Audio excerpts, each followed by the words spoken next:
Welcome to mathematical science. আজকের এই ক্লাসে মাধ্যমিক 2022 পরীক্ষার্থীদের জন্য 10টি কমনযোগ্য অঙ্কের সমাধান করব এবং প্রতিটা অঙ্কর নাম্বার হচ্ছে 2।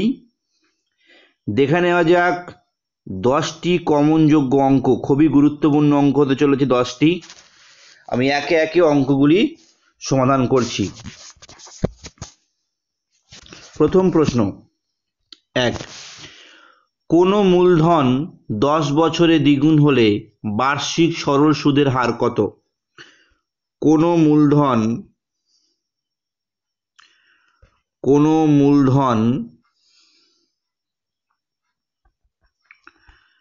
10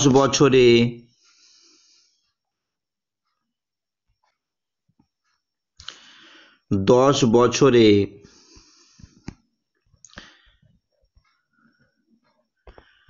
দ্বিগুণ হলে বার্ষিক সরল সুদের হার কত? বার্ষিক সরল সুদের হার।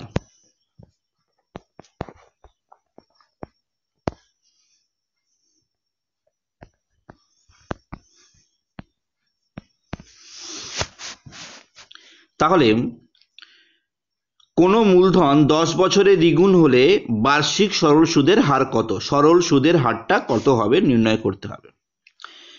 তাহলে ধরে নিচ্ছি যে আমার মূলধন x টাকা বা 100 টাকা, 100 টাকা ধরেই করি, ধরি আসল যেটা মূলধন, ধরি আসলটা একদম কমপ্লিট আমি লিখে করে দিচ্ছি। ধরি আসল বা মূলধন সমান 100 টাকা। প্রশ্নে কি আছে? প্রশ্নে আছে যে কোনো মূলধন 10 বছরে দ্বিগুণ হলে বার্ষিক সরল সুদের হারটা কত? তাহলে যেহেতু সুদে আসলে দ্বিগুণ হচ্ছে, তাহলে সুদ যোগ আসল কত পাচ্ছি? 200 টাকা পাচ্ছি। সুদ যোগ আসল কত? দ্বিগুণ হচ্ছে 2 × 100 অর্থাৎ 200 টাকা। তাহলে আসল জমা দিয়েছিলাম 100 টাকা আর ফেরত পাচ্ছি কত? 200 টাকা। অর্থাৎ বেশি পেলাম কত? যেটা বেশি পাই সেটা হলো সুদ। অতএব সুদ সমান 200 বিয়োগ 100 সমান 100 টাকা। এটা হলো সুদ। আর এখানে সময়টা বলেই দেওয়া আছে, সময় হলো 10 বছর। সময় হলো 10 বছর। তাহলে আমাদের নির্ণয় করতে হবে কি? সুদের হার, বার্ষিক সুদের হার। বার্ষিক সুদের হার এটা আমাদের কত এটা নির্ণয় করতে হবে। তো আমরা সরল সুদের যে সূত্রটা সবাই জানি, যে সুদ সমান আসল ইনটু সময় ইনটু সুদের হার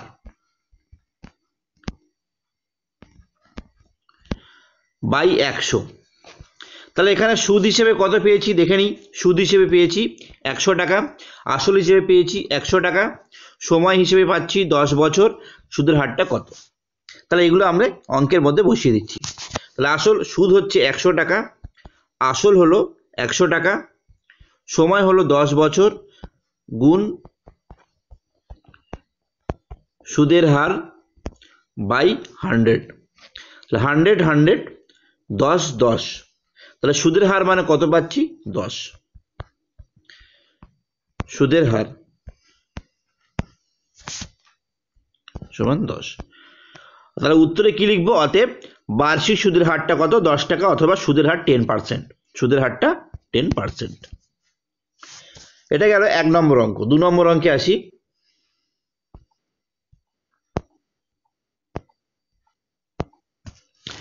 2 নম্বর অঙ্ক। 2 নম্বর অঙ্কটি হলো বীজগণিত থেকে, দ্বিঘাত সমীকরণ থেকে। 2 নম্বর অঙ্ক, x² - 5x + 1 = 0 এই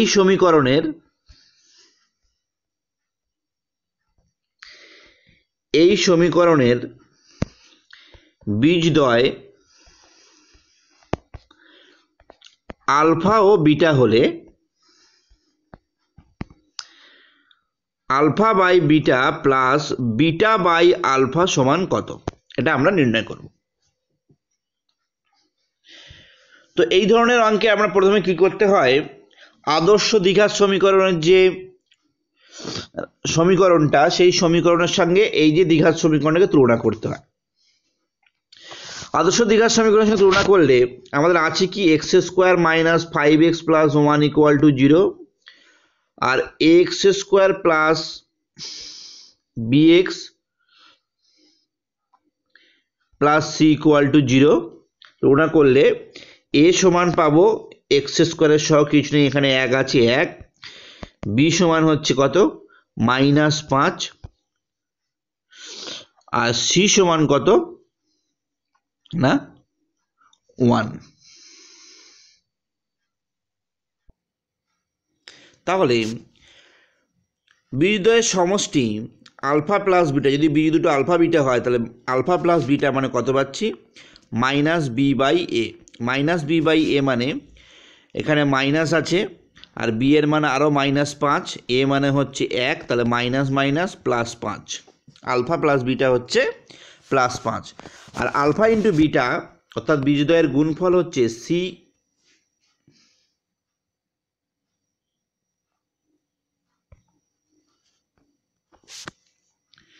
বীজদ্বয়ের গুণফল হলো c/a।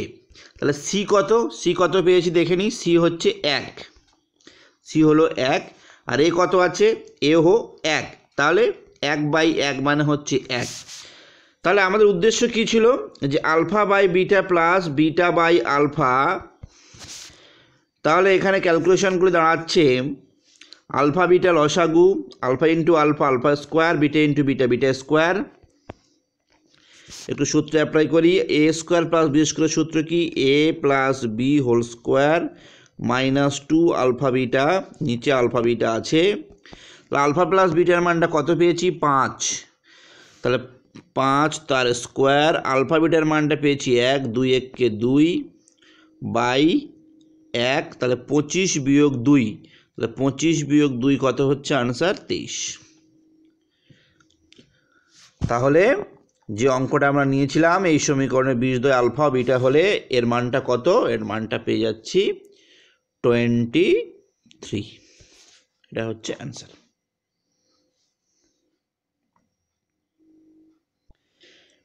3 নম্বর প্রশ্ন,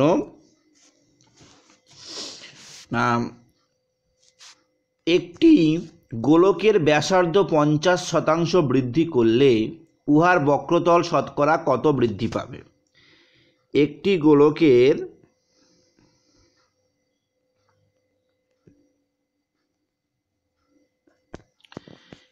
গোলকের ব্যাসার্ধ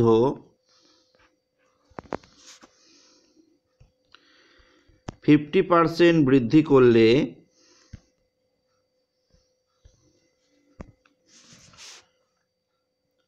উহার বক্রতল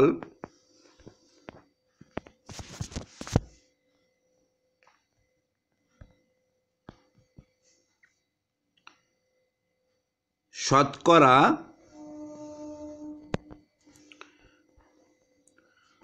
কত বৃদ্ধি পাবে।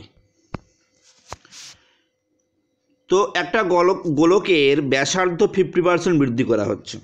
50% মানে এটা যদি আমি সমাধান করি, খুব ইম্পর্টেন্ট একটি অঙ্ক। ধরি গোলকের ব্যাসার্ধটি ছিল আর, ধরি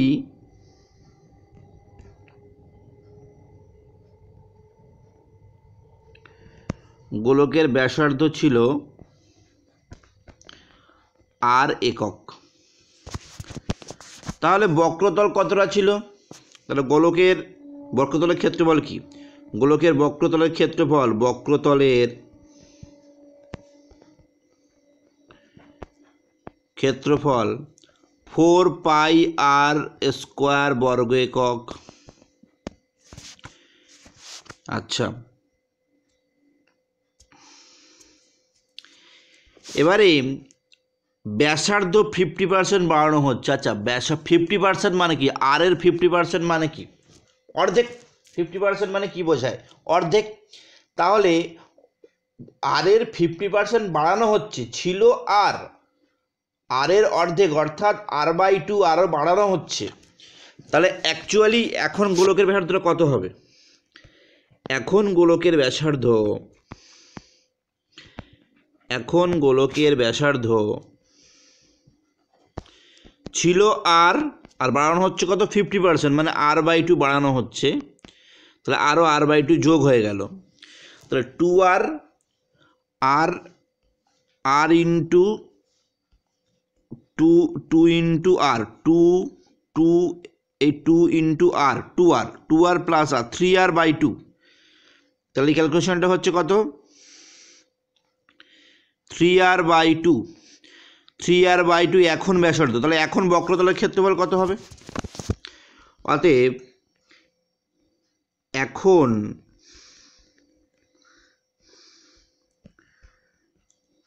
বক্রতলের ক্ষেত্রফল হবে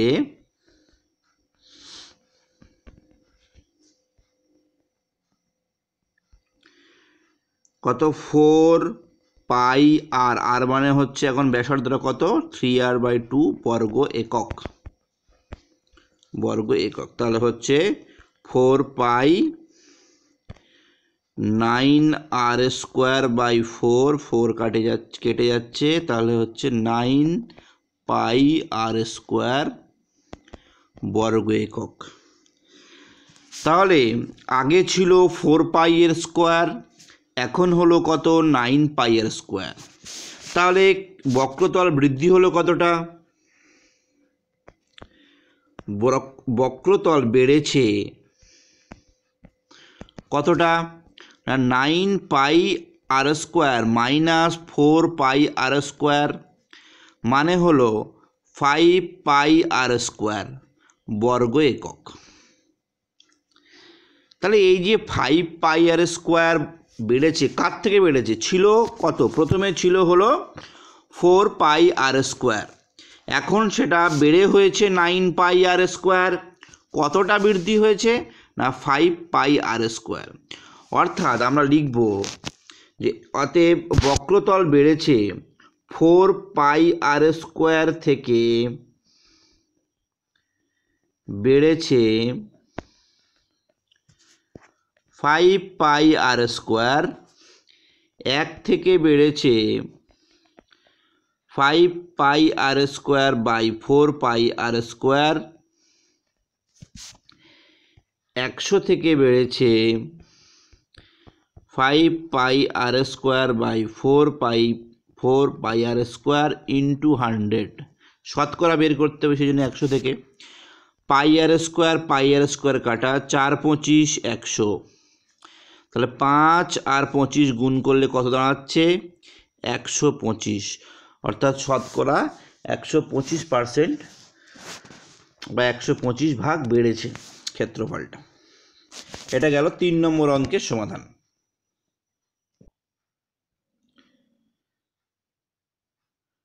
p + q √2 এবং p - q সমান √3 হলে pq এর মান কত? তাহলে সূত্র যেটা আমরা অ্যাপ্লাই করব কি না, pq সমান p + q/2 whole square minus p - q/2 তার হোল স্কোয়ার। এটা ওই ab সমান a + b/2 whole square minus a - b/2 তার হোল স্কোয়ার, ওই সূত্রটারই একটা প্রতিরূপ। তাহলে এখানে p + q এর মানটা কত? √2, নিচে 2 আছে তার হোল স্কোয়ার। p - q এর মানটা কত? √3, নিচে 2 আছে তার হোল স্কোয়ার। তো √2 স্কোয়ার করলে 2 দাঁড়াচ্ছে, বাই 2 এর স্কোয়ার করলে 4 দাঁড়াচ্ছে, √3 স্কোয়ার করলে 3 দাঁড়াচ্ছে, 2 এর স্কোয়ার করলে 4 দাঁড়াচ্ছে। তাহলে ক্যালকুলেশন করলে কত হচ্ছে? এটা ক্যালকুলেশন করলে দাঁড়াচ্ছে 4 এর লসাগু 4, 2 - 3, 2 - 3 মানে হচ্ছে -1, -1/4 হচ্ছে আনসার। 5 নম্বর অঙ্ক, একটি ভেদের অঙ্ক। যদি a সমানুপাতি b এবং b সমানুপাতি c হয়, তবে a সমানুপাতি c² প্রমাণ করতে হবে।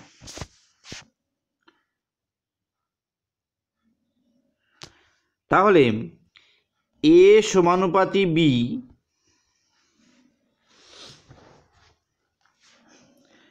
মানে কি এ সমান k1b, k1 ভেদ ধ্রুবক পাশে লিখে দিতে হবে k1 ভেদ ধ্রুবক।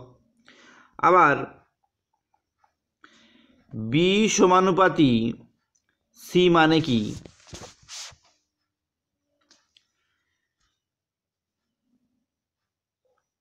b সমান k1c। ও একটু প্রশ্নটা একটু ভুল হয়ে গেল, এটা প্রমাণ করতে হবে এ সমানুপাতি c, c স্কয়ার নয়। যদি এ সমানুপাতি b হয় এবং b সমানুপাতি c হয় তবে প্রমাণ করতে হবে এ সমানুপাতি c। তাহলে এ সমানুপাতি b মানে কি এ সমান k1b, b সমানুপাতি c মানে কি b সমান k1c। তাহলে b k1 নয়, এটা k2c, আলাদা ধ্রুবক ধরতে হবে k2c। k2c পাশে লিখতে হবে কি কে একটি ভেদ ধ্রুবক, অশূন্য ভেদ ধ্রুবক। তাহলে b সমান কি পাওয়া যাচ্ছে k2c, আর এ সমান কি পাওয়া যাচ্ছে k1b।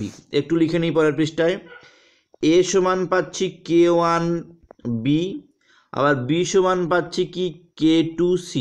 ঠিক এই b এর মানটা k2c এখানে আমি বসিয়ে দিচ্ছি, k1 থাকলো b এর জায়গায় বসাচ্ছি k2c এই b এর জায়গাতে। তাহলে এ মানে কি পাচ্ছি k1 into k2c, k1 k2 একটা ধ্রুবক, এটাকে k3 ধরে নিচ্ছি। তাহলে কি পাচ্ছি এ সমান k3c, অর্থাৎ এ সমানুপাতি c হয়ে গেল। কারণ কি আমি ঠিক আগের লাইনটাই লিখলাম, যদি আমরা এ সমানুপাতি c থেকে আমরা এটা লিখতে পারি তাহলে এখান থেকে আমরা এই লাইনটা লিখতে পারবো। যদি এখান থেকে এই লাইনটা লিখতে পারি যে এ সমানুপাতি c মানে এ সমান একটা ধ্রুবক ইন্টু c, তাহলে এ সমান ধ্রুবক ইন্টু c মানে আমরা এ সমানুপাতি c লিখব। তাহলে এটা প্রমাণ হয়ে গেল যে এ সমানুপাতি c।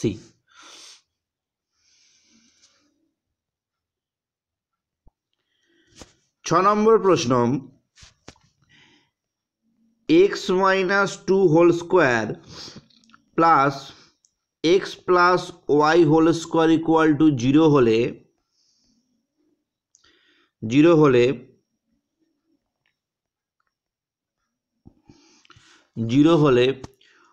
ওয়াই এর মান কত?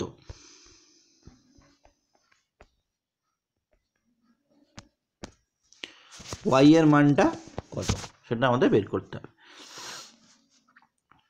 তাহলে এই অঙ্কটা কিন্তু আমরা ছোটবেলা থেকেই করে আসছি, 7-8 স্ট্যান্ডার্ড থেকে আমরা এই অঙ্কটা করি, তাও আরেকবার অঙ্কটা করব। তাহলে x minus 2 whole square plus x plus y whole square 0, এখানে আমাকে লাইন লিখতে হবে, সেটা হলো 2 বা ততোধিক রাশির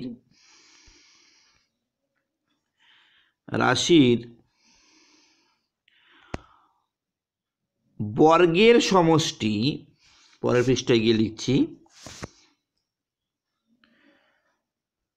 বর্গের সমষ্টি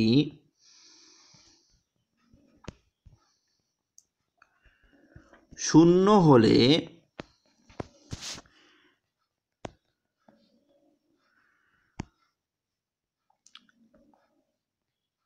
রাশিগুলির মান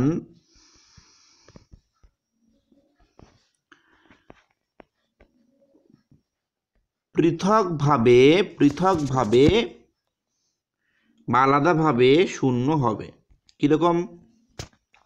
এই যে এটা একটা রাশি, তার বর্গ, এটা একটা রাশি, বর্গের সমষ্টি 0, তাহলে এইগুলো আলাদাভাবে এক্স মাইনাস 2 হোল স্কোয়ার আলাদা করে 0 হবে, x plus y whole square আলাদা করে 0 হবে। তাহলে x minus 2 whole square equal to 0, আবার x plus y whole square equal to 0। এটা whole square equal to 0, whole square 0 হওয়ার অর্থ কি যে এক্স মাইনাস 2 0, তার মানে কি এখান থেকে এক্স ইকুয়াল টু 2 পাচ্ছি। আবার এটা x plus y whole square 0 অর্থ কি x plus y equal to 0, তাহলে এক্সের মানটা 2 পেয়ে গেছি, তাহলে এখানে বসিয়ে দিই, তাহলে 2 প্লাস ওয়াই ইকুয়াল টু 0, অতএব ওয়াই ইকুয়াল টু কত হচ্ছে -2, ওয়াই ইকুয়াল টু কত হলো -2। 7 নম্বর অঙ্কটা জ্যামিতি থেকে নেওয়া হয়েছে। এটা আমি প্রথমে লিখছি যে ABCD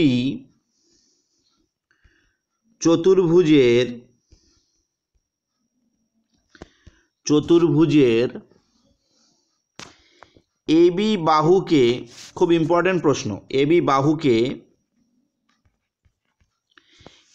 বাহুকে x বিন্দু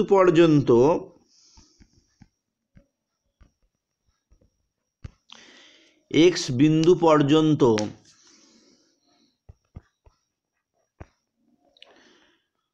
বর্ধিত করা হলো। কোণ XBC সমান 82 ডিগ্রি, কোণ ADB সমান 47 ডিগ্রি, তবে কোণ BAC সমান কত? এই অঙ্কটা আমি সমাধান করছি, ছবি এঁকে সমাধান করছি। তাহলে আমাদের ABCD বৃত্ততে চতুর্ভুজ আঁকতে হবে। আগে একটা বৃত্ত আঁকার চেষ্টা করলাম, মোটামুটি খুবই খারাপ হচ্ছে বৃত্তটা, মোটামুটি একটা বৃত্ত হলো। AB বাহুকে, এটা AB বাহু, চতুর্ভুজটা হচ্ছে ABCD। AB বাহুকে x পর্যন্ত বর্ধিত করেছি। XBC যে কোণটা, এই কোণটা 82 ডিগ্রি। আচ্ছা, ADB যে কোণটা আছে, ADB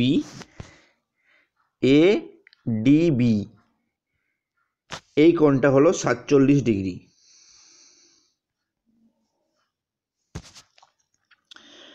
আমাদের উদ্দেশ্য কোনটা, কোন কোণটা নির্ণয় করা? আমাদের উদ্দেশ্য হচ্ছে BAC, অর্থাৎ এই কোণটাকে নির্ণয় করতে হবে। আচ্ছা, বৃত্ততে চতুর্ভুজের যে বহিস্থ কোণটা, এই যে বহিস্থ কোণ উৎপন্ন হয়েছে, বৃত্ততে চতুর্ভুজের যে বহিস্থ কোণটা উৎপন্ন হয়েছে এখানে 82 ডিগ্রি, এই কোণটা আর এই পুরো কোণটা, আমি কালারটা চেঞ্জ করে দেখাচ্ছি,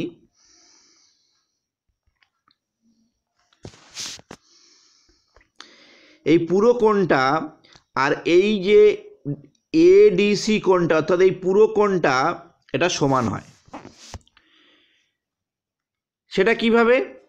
এটা আমাদের প্রমাণ আছে যে এরকম বৃত্ত চতুর্ভুজের ক্ষেত্রে যে কোণটা, যে বহিস্থ কোণটা, এই কোণটা বিপরীত অন্তস্থ কোণের সমান হয়। তাই জন্য কোণ DAC সমান কোণ XBC,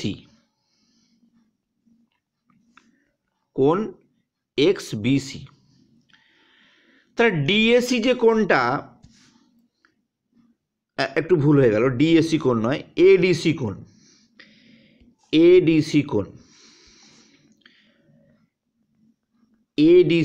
এই যে ADC কোণটা XBCর সাথে সমান।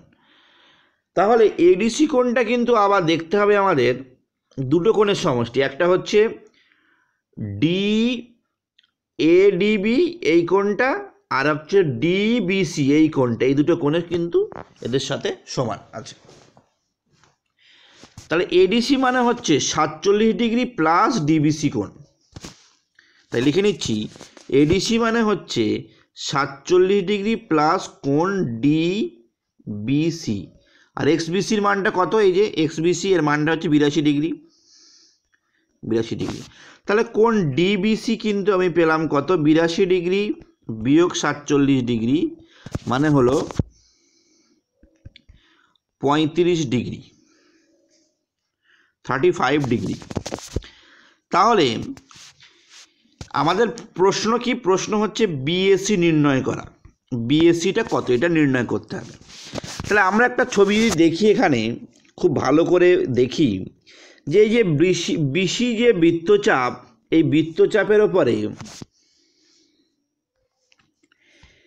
বৃত্তচাপের উপরে এই যে কোণটা অর্থাৎ ডিবিসি, ভালো করে ডিবিসি, এই বিডিসি এই যে কোণটা আর বিএসি এই দুটো কোণ একই বৃত্তচাপের উপর অবস্থিত পরিদৃষ্ট কোণ। আর আমরা জানি যে সকল পরিদৃষ্ট কোণের মান কী হয়, একই বৃত্তচাপের উপর অবস্থিত হলে তার মান সমান হয়। তাহলে এটা যদি বিডিসি হয়, তাই তো বিডিসি, তো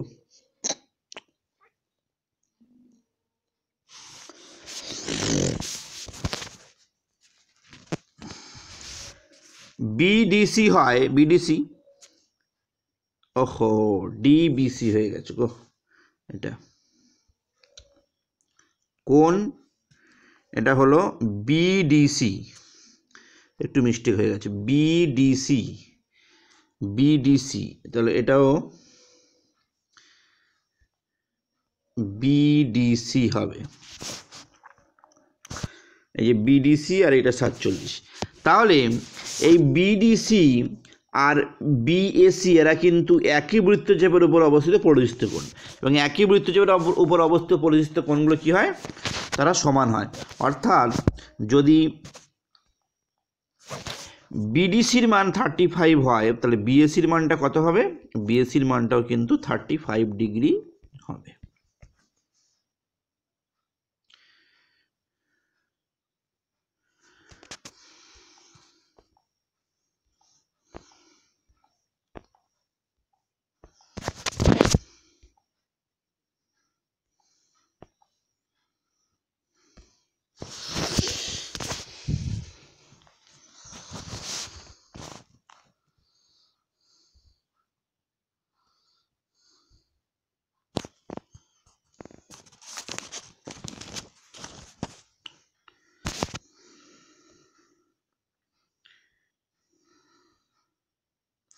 8 নম্বর প্রশ্ন নিয়ে আমি আলোচনা করব।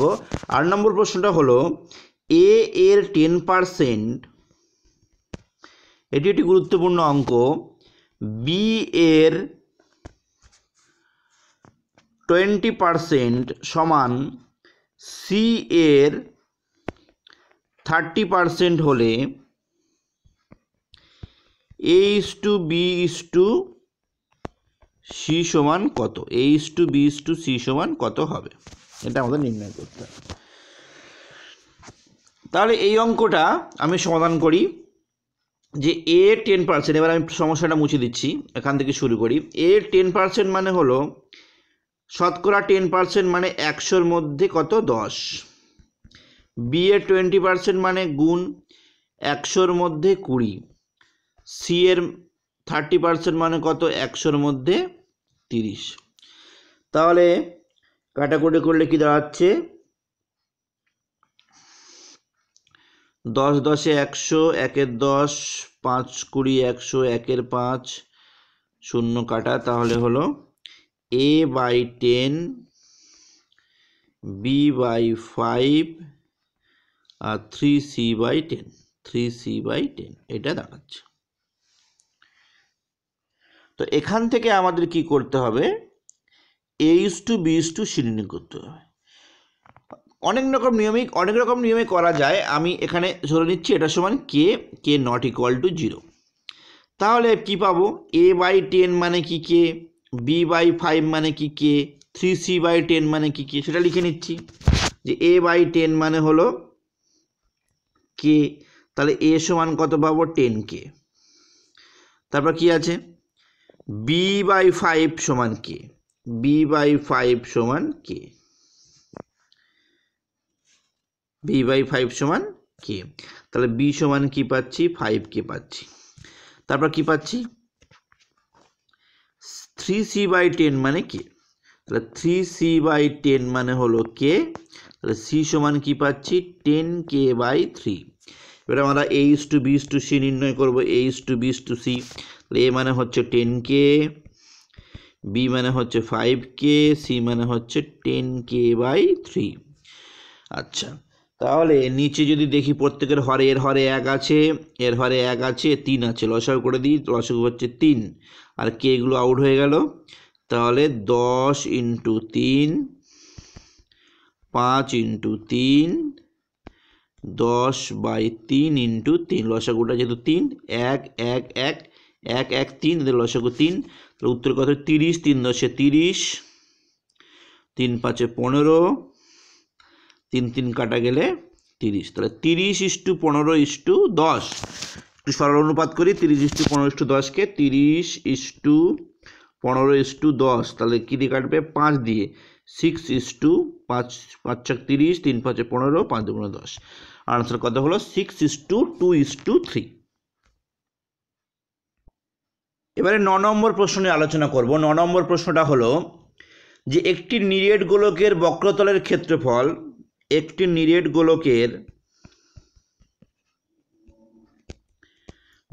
গোলকের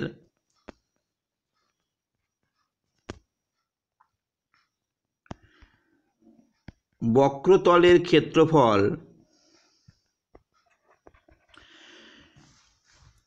কত s বর্গ একক এবং আয়তন v ঘন একক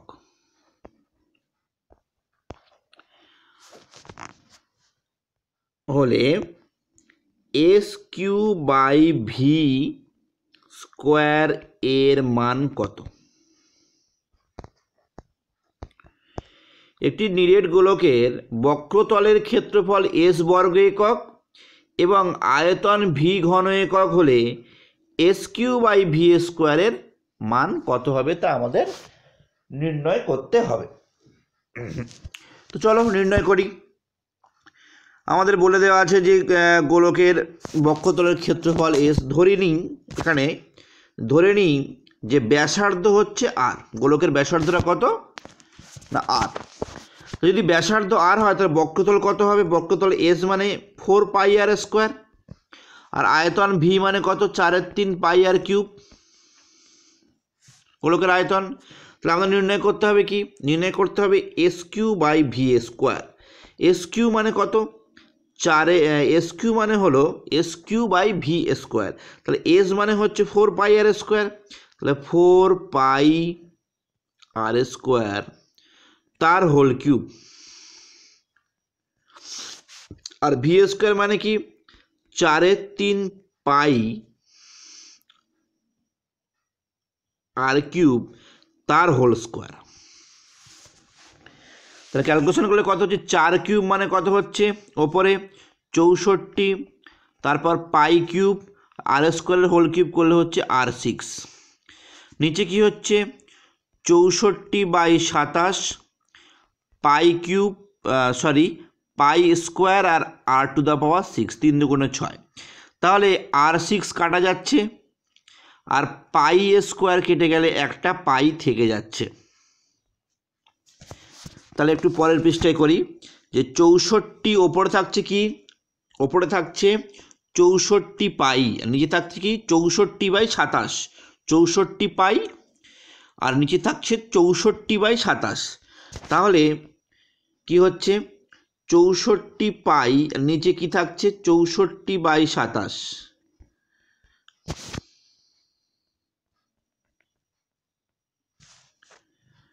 তাহলে 27/64 কাটা যাচ্ছে। তাহলে আনসার কত হচ্ছে 27π। আনসার কত হলো 27π হলো আনসার।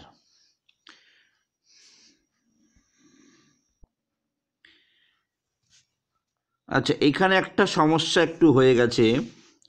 এখানে আমাদের স্কোয়ারের জায়গায় ঘন করে দিয়েছে, এটা সমস্যা হয়ে গেছে। ওই জন্য এই জায়গাটা একটু কারেকশন করতে হবে, এই জায়গাটাতে।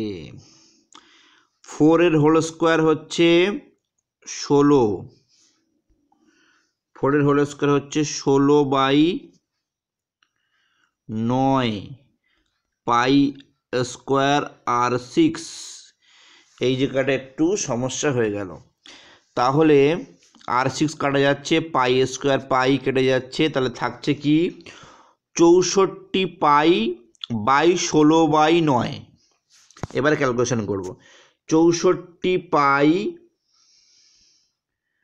বাই 16/9, তাহলে 64 পাই ইন্টু 9/16, 4 ষোলোয় 64, তাহলে 4 9 কত হচ্ছে 36 পাই। এইটা হচ্ছে সঠিক অ্যান্সার। 36 পাই হলো সঠিক অ্যান্সার।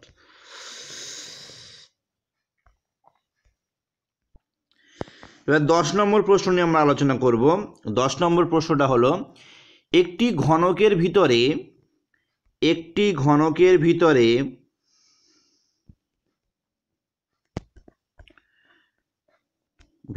সর্বাধিক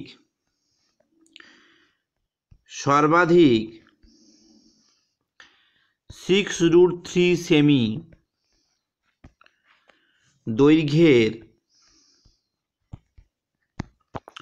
দৈর্ঘ্যের একটি দণ্ড রাখা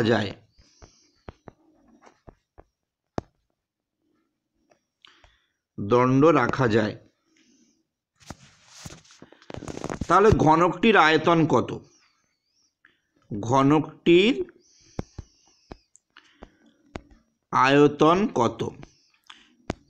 এটা আমরা সমাধান করব। ঘনকটির ভেতরে সর্বাধিক দণ্ড রাখা যায় যদি ঘনকের একটা পৃষ্ঠ এরকম হয়, তাহলে সেটা হচ্ছে ঘনকের কর্ণ, এটা সর্বাধিক দণ্ড। তো ঘনকের সূত্রটা আমাদের জানতে হবে। ঘনকের কর্ণের সূত্র হলো, ওই যে দণ্ডটাই হচ্ছে ঘনকের কর্ণ। কর্ণের দৈর্ঘ্যের সূত্রটা হলো বাহু গুণ √3 একক। তাহলে আমাদের ওই যে দণ্ডটা ওটাই হচ্ছে ঘনকের কর্ণ, তাহলে আমরা আবার জেনে গেলাম বাহু গুণ √3 হচ্ছে ঘনকের কর্ণ। তাহলে প্রশ্ন অনুসারে যদি আমি করি যে বাহু গুণ √3 সমান 6√3, বাহু সালে তাহলে কত হচ্ছে? বাহু সমান হলো 6, বাহু হলো 6 সেমি। তাহলে বাহু যদি 6 সেমি হয়, ঘনকের আয়তনের সূত্র কি? বাহু হোল কিউব।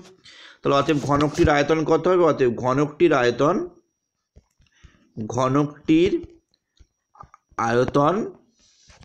সমান বাহু হোল কিউব, তার মানে 6 হোল কিউব, তার মানে 6 6 216, 36 216 ঘন সেমি। অতএব ঘনকটির আয়তন হচ্ছে কত? 216 ঘন সেমি। যেহেতু ওখানে এককটা সেমি আছে, তাই ঘনকটির আয়তন হবে 216 ঘন সেমি। তো এই হলো মোট আজকে 10টা ইম্পর্টেন্ট প্রশ্ন। এরকম আরও কয়েকটি ক্লাসে আরও নতুন 10টা প্রশ্ন নিয়ে আমি পরবর্তী ক্লাসে আলোচনা করব। ক্লাসটি ভালো লাগলে অবশ্যই লাইক, শেয়ার, কমেন্ট করতে হবে। কমেন্ট করলে আমি আরও বুঝতে পারবো যে কোথায় সমস্যাটা, বা যদি আরও যে আমার কাছে প্রশ্ন থাকে যে এই ধরনের ভিডিও যদি আরও দরকার হয় ছাত্রদের, তাহলে আমি আবার পরবর্তীতে একটা 10টা বা 15টা অঙ্ক নিয়ে একটা নতুন ভিডিও তৈরি করব। গুরুত্বপূর্ণ কিছু অঙ্ক, আগত মাধ্যমিক 2000 ক্যান্ডিডেট যারা আছো তাদের জন্য খুবই গুরুত্বপূর্ণ প্রশ্ন, গুরুত্বপূর্ণ এই ক্লাসটা হতে চলেছে। ভালো করে মন দিয়ে দেখবে। যদি কোনো অঙ্ক বুঝতে সমস্যা হয়, দাগ নম্বর দিয়ে অঙ্কের আমাকে কমেন্ট করে জানাবে। আমি আবার পরবর্তী ক্লাসে ওই ভিডিওটা ওই ক্লাসের সাথে আবার যুক্ত করে নতুন করে তৈরি করে তোমাদেরকে আমি বোঝানোর চেষ্টা করব। ঠিক আছে, ধন্যবাদ।